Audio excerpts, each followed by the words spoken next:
Sumainyo ang kapayapaan. Araw na pinagpapala kayo ng Diyos. Kalubos ninyo itong kasasalan. Aking mahal ng Panginoon. Dahil yan ang himala ng Diyos. Nakaloob sa araw-araw ninyo. Ilan man kayo sa paningin ng mga kapwa ninyo. Subalit sa Diyos ay napakadakila inyong mga tungkulong. Ang bawat isa ay nagsusumikapan. Ganapin ito ng buong puso, buong kagalakan at buong katawan. Minsan man mahirap ang mga pinagdadaanan sa inyong mga. Subalit kayo'y pilit na tinagampanan ninyo ang inyong pinangakuan sa Diyos ng mga tungkulin na ibig rin pagpalapit ang inyong mga pinangakuan sa Diyos. Dahil ito ang magiging daan upang sila ay matuto at mapanuto sa kanilang mga buhay. Magawa nila ang mabuti hanggang sa walang hanggan ang kanilang mga buhay sa mabuti mga. Dahil ibig ninyo, makakapit din nila ang pagiging banal pagdating ng pagkakas. Kayong lahat ay nagsusunod maging sa inyong mga pagkakas, sa inyong mga panahon.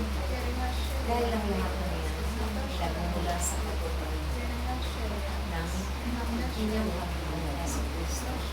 Kaya ang lahat makita sa inyong lahat ay ayon sa kaloob ng Diyos. Kung kaya't ang kagalakan ay lubos-lubos din. Kahit man, may mga hirap kayo at sakit na pinagdadaan. Lahat ng yan ay titiwala naman ang bawat isa sa inyong sa Diyos.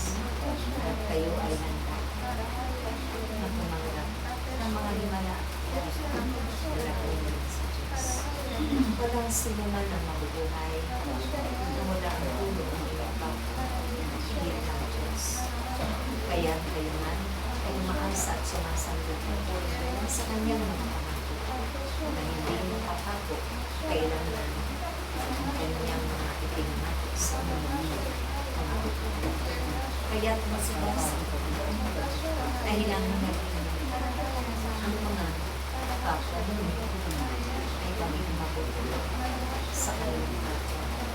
Tulad ng pinapakain ng mabubuting kapwa. Ito ang magiging halaluya ang diyahe at grasya dahil kayo na ay instrument ng Diyos upang paalapin ang mga nilapang ang alaon namin kaya kapag sila ay nangangayan sa nalapang ng Diyos tunay na nagdirimang sa kanya kung kayo man ay lubos-lubos ng kagaya dito sa lupa higit mo sa mga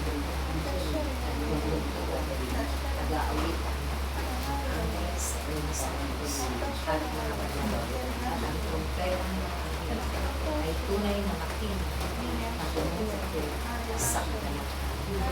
Kaya ang pinananaw pagpatuloy ninyo ang ganun magawa na kailangan hindi ninyo panginawaan hanggang sa huling hina ng inyong sumayin lagi ang pagkakaisa, ang pagmamahal, ang pag-unawa, ang pag-agalan, ang pagpapagawa.